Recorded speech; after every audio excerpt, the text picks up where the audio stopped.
आपको बता दें, रक्षा क्षेत्र में आत्मनिर्भर बनते भारत ने बड़ी बाजी मारी है। भारत के made in India fighter jet Tejas को खरीदने में मलेशिया ने दिलचस्पी दिखाई है और जल्दी भारत और मलेशिया के बीच ये रक्षा करार हो सकता है।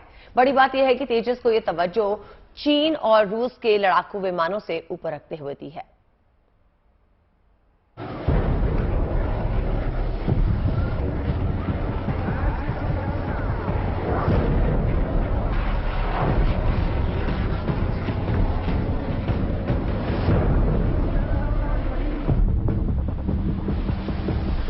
तेजस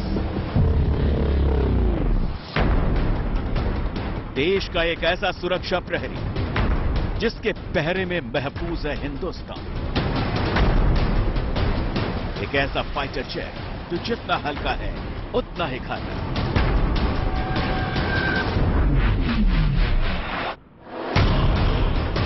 जिसकी मिसाइल से दुश्मन का बच पाना मुश्किल ही नहीं, नामुमकिन है।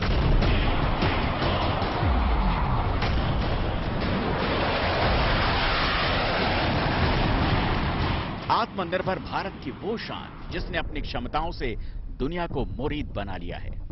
मेड इन इंडिया तेजस को खरीदने में मलेशिया ने दिलचस्पी दिखाई है। भारत और मलेशिया के बीच इस फाइटर जेट की डील अब बातचीत के दौर में है। जल्दी इस रक्षा सौदे पर मुहर लग सकती है। बड़ी बात यह है कि तेजस ने यह बाजी रूस, चीन और दक्षिण कोरिया के फाइटर प्लेन्स को पछाड़कर हासिल की है।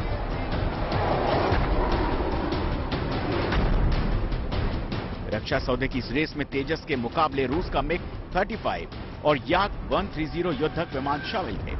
चीन का JF-14 भी रेस में था। दक्षिण कोरिया के FA-50 भी रेस में बना हुआ था। लेकिन इन तीनों देशों के फाइटर जेट को पछाड़कर भारत के तेजस ने बाजी मार ली। तीनों देशों के फाइटर प्लेन्स से मिली कड़ी चुनौतियों के बावजूद तेजस मलेशिया की पहली पसंद बना हुआ है।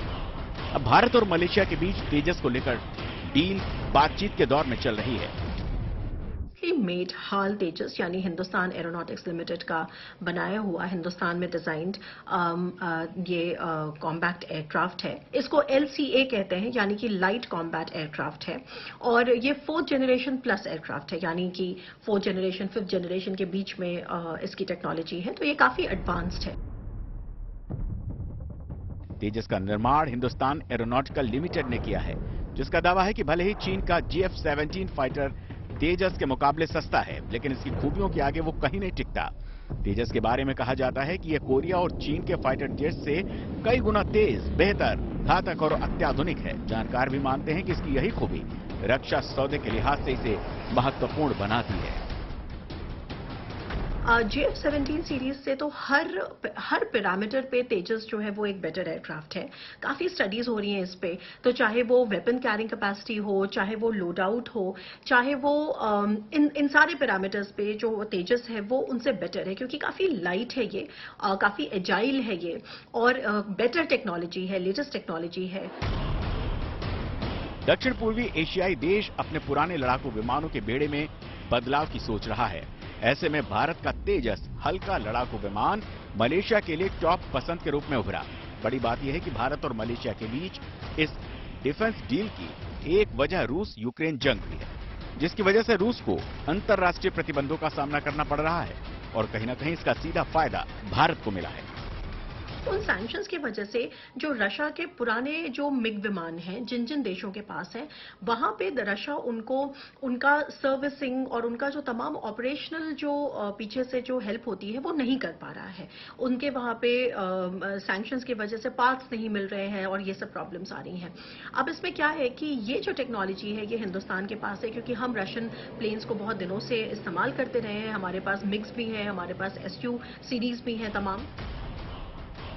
भारत के लिहाज से मलेशिया के साथ तेजस की डील बेहद अहम साबित होगी। रक्षा क्षेत्रों में आत्मनिर्भर हो रहे भारत के लिए तेजस की ये डील संभावनाओं के नए द्वार खोलेगी। हथियार निर्यात में दबदबा बना रहे भारत इस डील से अपने बाजार को और व्यापक बनाने में कामयाब हो सकेगा। Bureau report, good news today.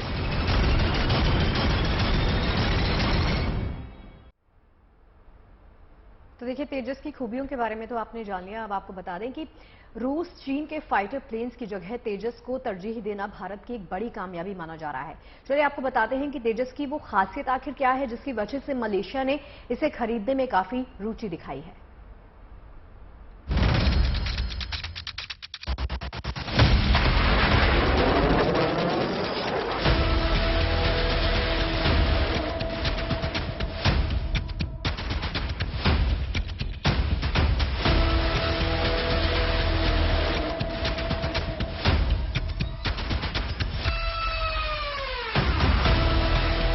तेजस को और भी ज्यादा घातक और खतरनाक बनाने की मुहिम जारी है। इस लड़ाकू विमान की मारक क्षमता और भी ज्यादा बेहतर बनाने के लिए फ्रांस की मिसाइल हैमर से भी इसे लैस किया गया है। भारत ने अमेरिका को joint direct attack munition bombing kit का भी ऑर्डर दिया है। इन हथियारों को तेजस में फिट करने के बाद उसकी मारक क्षमता पहले से कई गुना बढ़ जाएगी। GDAM बॉम्बिंग किट तेजस एयरक्राफ्ट में फिट हो जाने पर वो सटीकता के साथ बालाकोट जैसी एयर स्ट्राइक कर पाएगा। इस किट के जरिए तेजस 80 किलोमीटर दूर से ही दुश्मन के बंकर्स और रनवे को निशाना बना सकेगा। तेजस की इसी खासियत ने उसे चीन के फाइटर जेट की तुलना में मलेशिया की पहली पसंद बना दिया है। जहां तक रूस की बात है तो तेजस के साथ साथ भारत मलेशिया को इस डील में मेंटेनेंस, रिपेयरिंग और ओवरहॉलिंग भी ऑफर कर रहा है। यानी मलेशिया में ही एक फैसिलिटी बना दी जाएगी। यहां भारतीय इंजीनियर तेजस समेत कई सुखोई 30 फाइटर जेट की मरम्मत भी करेंगे, जो कि रूस यूक्रेन जंग की वजह से रूस पर लगे अंतर्राष्ट्रीय प्रतिबंधों के चलते उसके लिए मुमकिन नहीं है। मलेशिया को ये डील ऑफर करिए कि हम आपको तेजस तो कर ही रहे हैं ऑफर, अब उसका एग्जैक्ट नंबर तो नहीं पता, लेकिन तेजस तो हम आपको कर ही रहे हैं ऑफर, और उसके साथ साथ हम आपको वहां उसके मेंटेनेंस के लिए, हम आपके जो आपके मिग्स हैं उसके मेंटेनेंस के लिए हम ऑलरेडी आपको एक पैकेज जो है वो अलग से दे रहे हैं। मतलब ये हम आपको एक जो ये एडेड हम आपको एक वो दे रहे हैं। तो इसकी वजह से अब क्या है कि ये रशिया से तो ये स्पेयर पार्ट्स आ नहीं सकते, रशिया से ये सर्विसिंग हो नहीं सकती क्योंकि सैंक्शंस की वजह से वहां पे प्रॉब्लम है, और ये चीज करने के लिए अब हिंदुस्तान उसमें स्टेप इन करता है। भारत पहले ही स्वदेशी फाइटर जेट तेजस के 2 स्क्वाड्रन्स को सेना में एक्टिव कर चुका है। अगले 1 साल में 4 और स्क्वाड्रन सेना को सौंप दिए जाएंगे। और चलिए अब आपको बताते हैं कि तेजस की वो ताकत जिसकी वजह से लड़ाकू विमान MiG-21 की जगह लेने वाले हैं, जिन्हें हमारी सेना अब तक इस्तेमाल करती आई है और जिस वजह से तेजस मलेशिया की पसंद बन गया है। तेजस हवा से हवा में और हवा से जमीन पर मिसाइल दाग सकता है। तेजस 2222 किलोमीटर प्रति घंटा की गति से उड़ान भरने में सक्षम है और 3000 किलोमीटर की दूरी तक एक बार में उड़ान भर सकता है। सभी हथियारों के साथ इसका वजन 13,500 किलो है। ये 6 तरह की हवा से हवा में मार करने वाली मिसाइलों से लैस हो सकता है। डर्बी, पाइथन 5, R-73, अस्त्र, असराम और मेटियोर। इसके अलावा हवा से जमीन पर मार करने वाली मिसाइल ब्राह्मोस, NG और DRDO anti radiation missile BrahMos, NG anti ship missile भी इसकी ताकत को बढ़ा देती है। इस पर laser guided bomb, glide bomb और क्लस्टर वेपन भी लगाए जा सकते हैं। Tejas 42% carbon fibre, 43% aluminium alloy और टाइटेनियम से बनाया जाता है। तेजस लड़ाकू विमान भारत के भरोसेमंद सुखोई लड़ाकू विमानों से भी हल्के हैं और ये 8 से 9 टन तक बोझ उठा सकते हैं।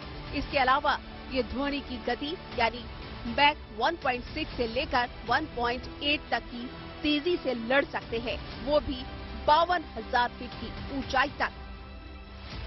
तेजस विमान दूर से ही दुश्मन के विमानों पर निशाना साध सकता है और दुश्मन के रडार को भी चकमा देने की क्षमता रखता है। ये विमान उतने ही हथियार और मिसाइल लेकर उड़ सकता है जितना इससे ज्यादा वजन वाला सुखोई विमान। भारतीय वायुसेना तेजस को और भी ज्यादा ताकतवर बनाने के लिए इसे अधिक से अधिक क्षमताओं से लैस कर रही है। Bureau report, good news today.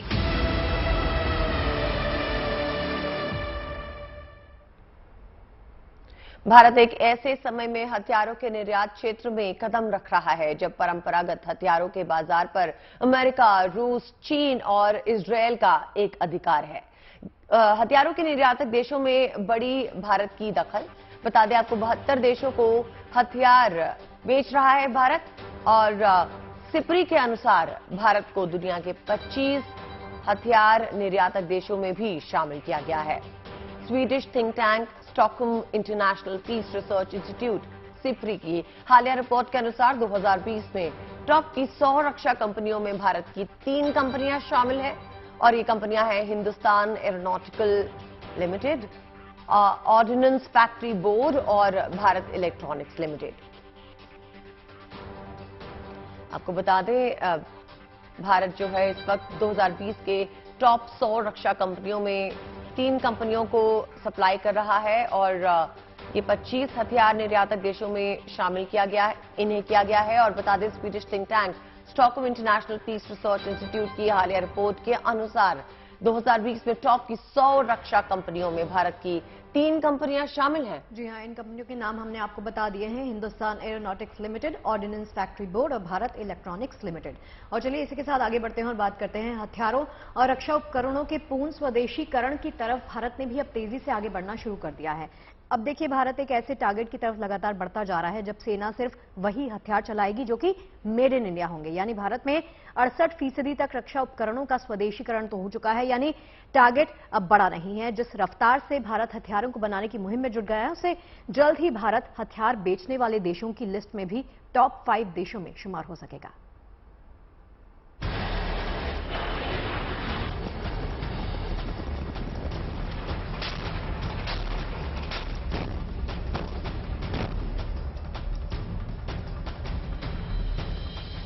Hindustan की ये वो ताकत है जो हर खतरे से देश को महफूज रखती है। जल, थल और नभ में भारत के जांबाज योद्धाओं ने सुरक्षा का वो चक्र तैयार कर लिया है जिसे भेद पाना किसी भी दुश्मन के बस की बात नहीं।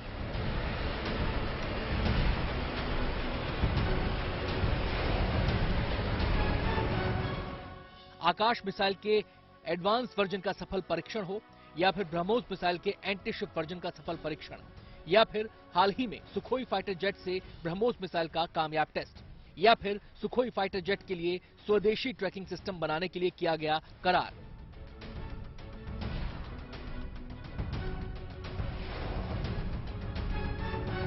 भारत की ताकत की ये वो चंद तस्वीरें हैं जो तेजी से आत्मनिर्भर होती जा रही हैं। यानी इन हथियारों को मेक इन इंडिया मिशन के तहत देश में ही बनाया जा रहा है। इनमें Akash surface to air missile system, Dhanush artillery gun system, medium range surface to air missile, Agni 5, BrahMos, Pinaka MK1 rocket system, Helina यानी हेलीकॉप्टर से लॉन्च किया जाने वाला एंटी टैंक गाइडेड मिसाइल है। रक्षा क्षेत्र में भारत की आत्मनिर्भरता का मतलब दुनिया के बाकी हिस्सों से अलग थलग होकर काम करना नहीं है, बल्कि अपने देश में विदेशी फर्मों की सक्रिय भागीदारी और समर्थन के साथ काम करना है। स्वदेशी हथियारों की इन 3 लिस्ट के बाद ऐसे हथियारों उपकरणों की संख्या 300 से ज्यादा हो जाएगी जिन्हें हिंदुस्तान स्वदेशी तकनीक से ही देश में बनाएगा। इससे देश की रक्षा जरूरतें तो पूरी होंगी ही, साथ ही हिंदुस्तान हथियारों के मामले में अंतर्राष्ट्रीय स्तर पर अपनी पैठ मजबूत कर लेगा। जून 2014 से दिसंबर 2019 के बीच रक्षा मंत्रालय ने भारतीय उद्योगों के साथ 180 समझौते किए। आत्मनिर्भर भारत के तहत किए गए लाख समझौतों की कीमत करीब $25.8 बिलियन थी। एरोस्पेस और रक्षा उत्पादों में टर्नओवर का लक्ष्य रक्षा मंत्रालय ने 2024 तक 1.75 लाख करोड़ का रखा है, जिसमें 35,000 करोड़ का निर्यात भी है। यानी एक और भारत का मकसद हथियारों सैन्य उपकरणों में मेक इन इंडिया पर है, तो दूसरी ओर हथियारों के निर्यात में भी वैश्विक पटल पर भारत अपनी दावेदारी मजबूत करना चाहता है। इसी साल फरवरी के महीने में पीएम मोदी ने कहा था कि भारत 75 से भी ज्यादा देशों को मेड इन इंडिया रक्षा उपकरण और सेवाएं मुहैया करा रहा है। प्रधानमंत्री मोदी के आत्मनिर्भर भारत का संकल्प पिछले 5 साल के बजट में भी दिखाई दिया है। इस बार के आम बजट में रक्षा क्षेत्र के लिए किए गए प्रावधानों में से 70% घरेलू उद्योगों के लिए रखा गया, यानी स्वदेशी हथियारों के निर्माण और विकास के लिए रखा गया। पिछले साल रक्षा बजट की तुलना में इस साल 46,970 करोड़ रुपए ज्यादा दिए गए हैं। ये बढ़ोतरी 9.8% है। 2022 में डिफेंस बजट करीब 5.25 लाख करोड़ रुपए रखा गया है, जबकि 2021 में ये करीब 4.78 लाख करोड़ रुपए रखा गया था। भारत ने अगले 5 वर्षों में हथियारों के निर्माण में 1,75,000 करोड़ के टर्नओवर का लक्ष्य रखा है। यानी आत्मनिर्भर भारत की इस पहल से एक तरफ देश की ताकत लगातार बढ़ रही है, तो दूसरी तरफ इस ताकत से अर्थव्यवस्था को भी मजबूती मिल रही है। Bureau report, good news today. पूरा देश आजादी का अमृत महोत्सव मना रहा है। आरपीएफ की तरफ से भी अमृत महोत्सव को लेकर तमाम तरह के कार्यक्रम आयोजित किए जा रहे हैं। इसी कड़ी में आरपीएफ के जवान बाइक रैली के माध्यम से लोगों को एकता का संदेश दे रहे हैं।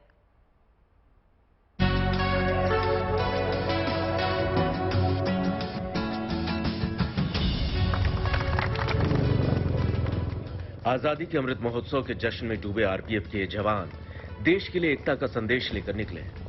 लोगों में जागरूकता फैले, देश में अमन, शांति और आपसी भाईचारा बने, यही इस बाइक रैली का मकसद है। हम लोग रेलवे प्रोटेक्शन फोर्स द्वारा आज़ादी के अमृत महोत्सव के सेलिब्रेशन में एक बाइक रैली निकाली गई है। ये हमारे पंडित दीनदयाल उपाध्याय मंडल के 15 स्टेशनों को कवर करेगी और दूर दराज के सभी स्टेशन और आइकॉनिक प्लेसेस पे विजिट करेगी। लोगों में जागरूकता फैलाएंगे।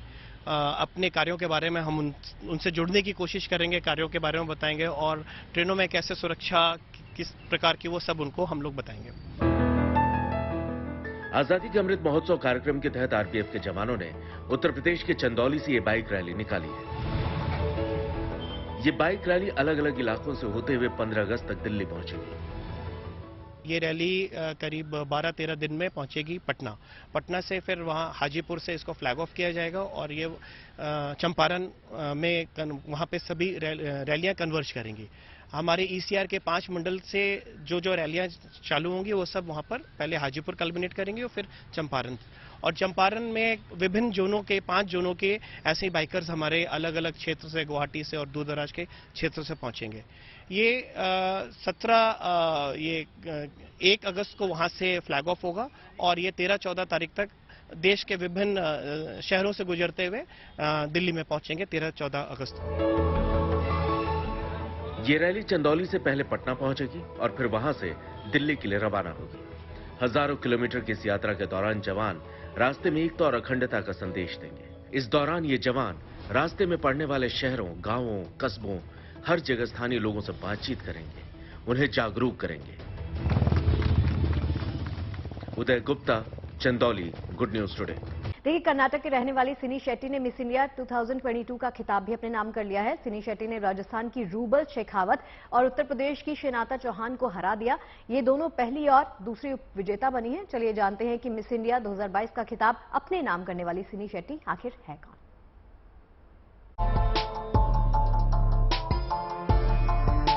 कर्नाटक की सिनी शेट्टी ने जीता मिस इंडिया 2022 का खिताब। 31 फाइनलिस्ट को मात देकर हासिल किया ये मुश्किल मकाम। मिस इंडिया का ये इवेंट मुंबई के जियो वर्ल्ड कन्वेंशन सेंटर में आयोजित किया गया था, जहां सिनी के मिस इंडिया बनने की घोषणा की गई। राजस्थान की rouble Shekhawat first runner up बनी, तो उत्तर प्रदेश की शिनाता चौहान को सेकंड रनर अप घोषित किया गया। इस बार जजों के पैनल में मलाइका अरोड़ा, नेहा धूपिया, डीनू मौर्य, राहुल खन्ना, रोहित गांधी और शामक डावर जैसे लोग शामिल रहे। इनके अलावा कई दूसरी बॉलीवुड हस्तियों ने भी इस कार्यक्रम में शिरकत की। कृति सेनन से लेकर कई दूसरी अभिनेत्रियों ने रेड कार्पेट पर अपना जलवा बिखेरा। कर्नाटक की रहने वाली सिनी का जन्म मुंबई में हुआ था और उन्होंने अकाउंटिंग और फाइनेंस में बैचलर डिग्री हासिल की है। फिलहाल सिनी शेट्टी CFA का प्रोफेशनल कोर्स कर रही हैं। उन्होंने 4 साल की उम्र में नृत्य करना शुरू कर दिया था और 14 साल की उम्र में उन्होंने अरंगेत्रम और भरतनाट्यम पूरा कर लिया था। गुड न्यूज टुडे की तरफ से मिस इंडिया खिताब जीतने के लिए सिनी शेट्टी को ढेर सारी शुभकामनाएं। Entertainment desk, good news today. आपको बता दें कि प्लास्टिक यूज पर बैन लगाने के बाद दिल्ली में प्लास्टिक विकल्प मेला आयोजित किया गया। मेले में प्लास्टिक के क्या विकल्प मौजूद हैं, इसका जायजा लिया GNT संवाददाता तेजश्री पुरंदरे ने। पर्यावरण को ध्यान में रखते हुए सरकार ने सिंगल यूज प्लास्टिक पर प्रतिबंध लगा दिया है। 19 ऐसी चीजें हैं जिनके इस्तेमाल पर रोक लगा दी गई है। इन्हीं सब बातों को ध्यान में रखते हुए राजधानी में प्लास्टिक विकल्प मेले का आयोजन किया गया है। आपको जानकर हैरानी होगी कि साल भर में 40 करोड़ टन का कचरा प्लास्टिक का पैदा होता है, तो सोचिए पर्यावरण को कितना नुकसान होता है। इन्हीं सब बातों को ध्यान में रखते हुए इस मेले का आयोजन किया गया है, जिसमें रिड्यूस, रिसाइकिल और रीयूज पर जोर दिया गया है। कैसे प्लास्टिक को आप रीयूज कर सकते हैं, रिसाइकिल कर सकते हैं और साथ ही साथ प्लास्टिक को कैसे रिप्लेस किया जा सकता है, यहाँ पर कई सारे आइटम्स ऐसे भी मौजूद हैं। तो चलिए आपको दिखाते हैं कि प्लास्टिक विकल्प मेले में आपके लिए क्या कुछ बेहतरीन विकल्प मौजूद है।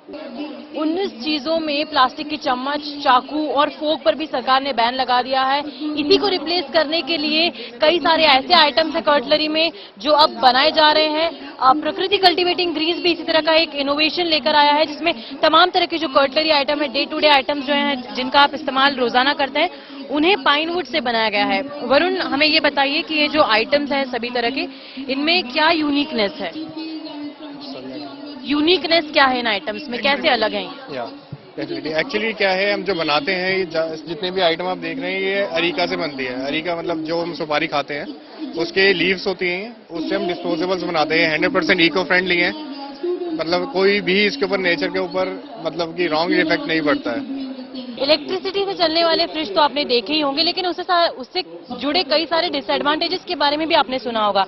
लेकिन यहाँ पर इस वक्त जहाँ मेरी मौजूदगी है, यहाँ पर ये मिट्टी का फ्रिज बनाया गया है।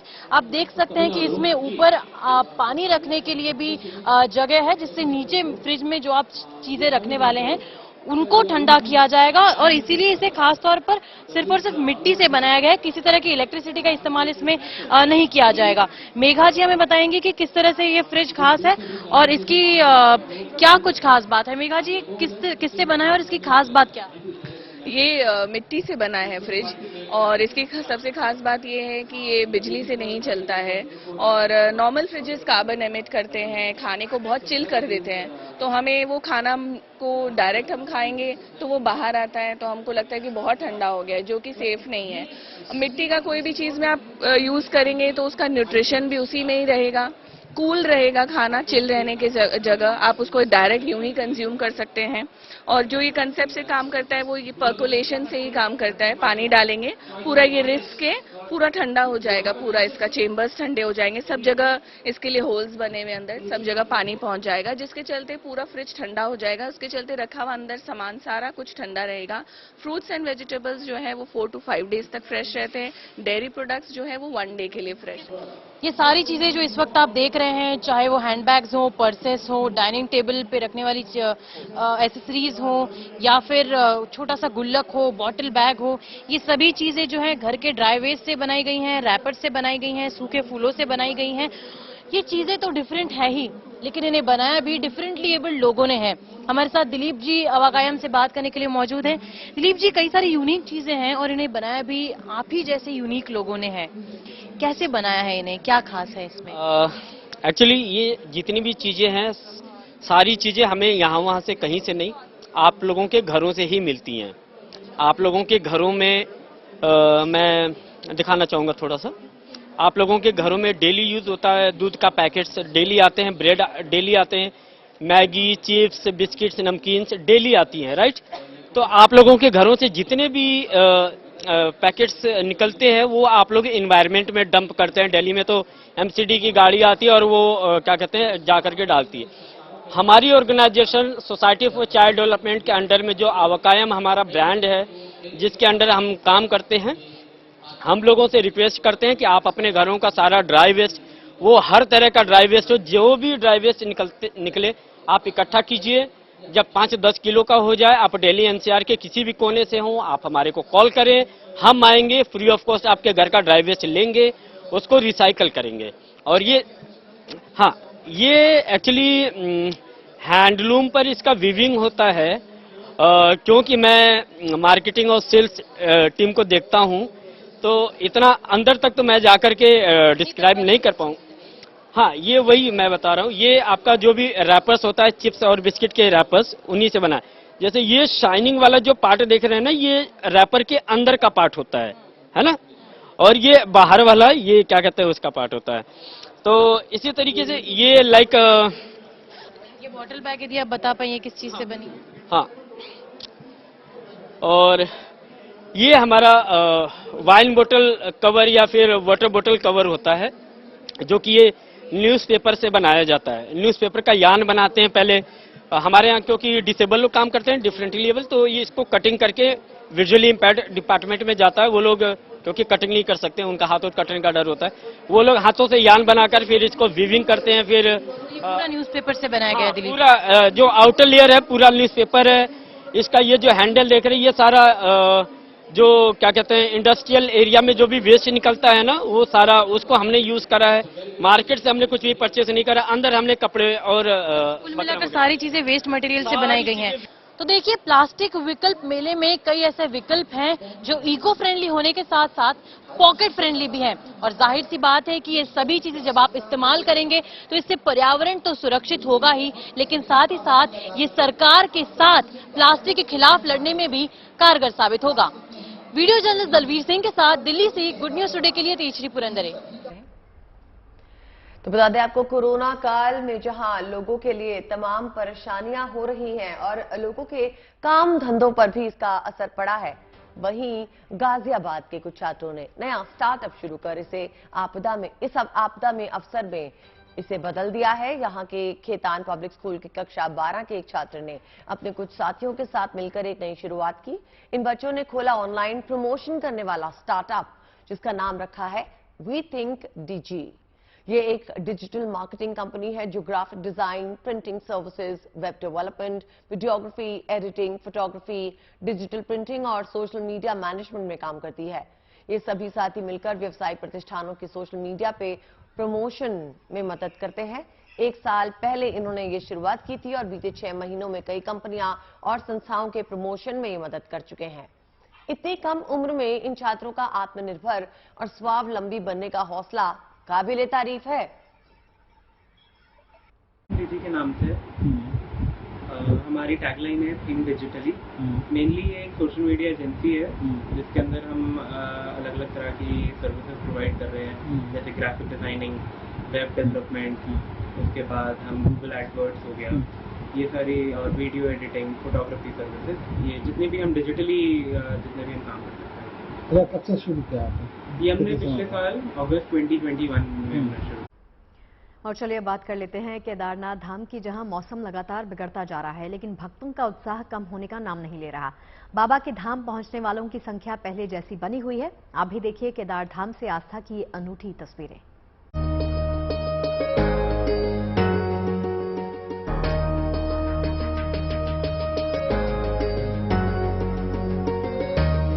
नीला आकाश, खुशनुमा मौसम से घिरा केदार धाम। भक्ति की राह पर निकले श्रद्धालुओं की मन की मुराद पूरी हो रही है। बाबा के दर पर पहुंचने वाले श्रद्धालुओं में उत्साह है। मौसम ने शिव भक्तों को खुशियों की सौगात दी है।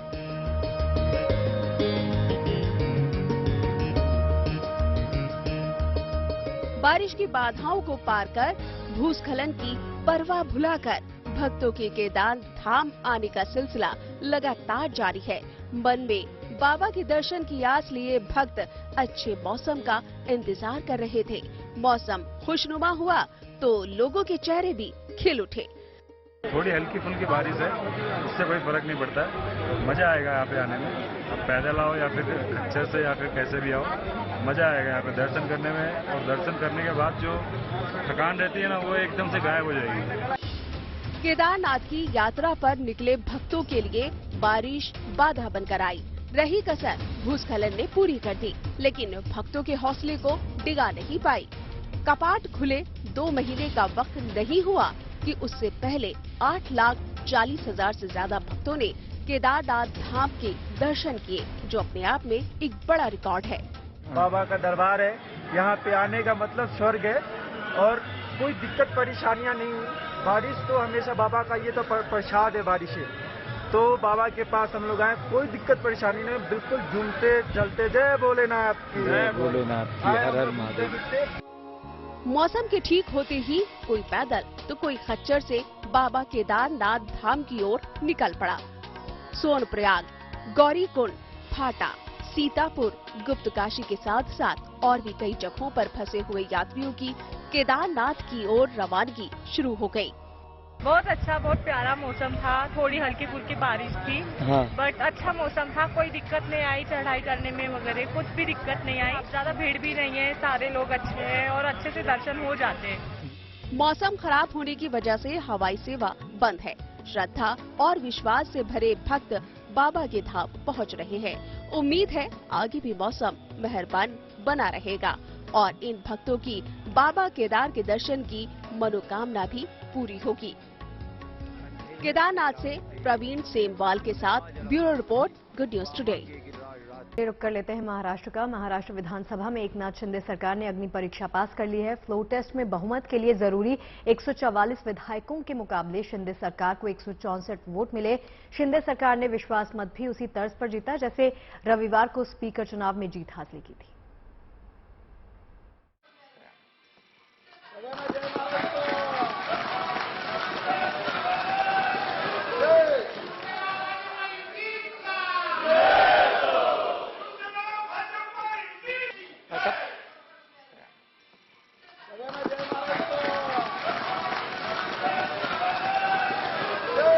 महाराष्ट्र में 21 जून से चला आ रहा सियासी घमासान थम गया है। एकनाथ शिंदे की अगुवाई वाली सरकार ने जरूरी बहुमत हासिल कर लिया है। शिंदे के समर्थन में कुल 164 विधायकों ने वोट दिया। ये आंकड़ा वही है जो एक दिन पहले स्पीकर के चुनाव में एनडीए उम्मीदवार राहुल नार्वेकर को जीत के लिए हासिल हुआ था। हालांकि देर से आने के चलते कई नेताओं को एंट्री नहीं मिल पाई। वोटिंग के दौरान विपक्ष के तौर पर 99 वोट पड़े। जैसे ही विधानसभा अध्यक्ष राहुल नार्वेकर ने बहुमत के 164 वोट होने का ऐलान किया, सदन में मेज की थपथपाहट का शोर गूंज उठा। प्रस्तावावरील मतविभागणीचा निकाल जाहीर करतो। प्रस्तावाच्या बाजूने मतदान करणाऱ्या अनुकूल सदस्यांची संख्या 164 इतकी आहे व प्रस्तावाच्या विरोधात मतदान करणाऱ्या प्रतिकूल सदस्यांची संख्या 99 इतकी आहे। प्रस्तावाच्या बाजूने असणाऱ्या सदस्यांची संख्या 164 म्हणजे जास्त असल्यामुळे सदर प्रस्ताव संमत झाला असे मी घोषित करतो। स्पीकर के ऐलान के फौरन बाद डिप्टी सीएम देवेंद्र फडणवीस अपनी सीट से उठे और उन्होंने धन्यवाद जताया। आमचे मुख्यमंत्री श्री एकनाथरावजी शिंदे यांच्यावर प्रचंड मोठा विश्वास व्यक्त केला म्हणून मी माननीय एकनाथरावजी शिंदे यांचं मनापासून अभिनंदन करतो। इस कार्रवाई के बीच एक बार फिर उद्धव गुट के विधायक सुनील प्रभु ने विप का मुद्दा उठाने की कोशिश की। हालांकि सरकार विश्वास मत जीत चुकी थी। बताया जा रहा है कि शिंदे की सरकार को मिले बहुमत के फौरन बाद आदित्य ठाकरे सदन बीच में ही छोड़कर चले गए। सियासी संग्राम भले ही थम गया हो, लेकिन एनसीपी चीफ शरद पवार ने अपने बयान में मध्यावधि चुनाव की बात कहकर नए संकेत दे दिए हैं, जो आने वाले वक्त में हकीकत में बदलेगा या फिर महज जुमला ही रहेगा, ये गुजरते वक्त के साथ साफ हो जाएगा। Bureau report, good news today.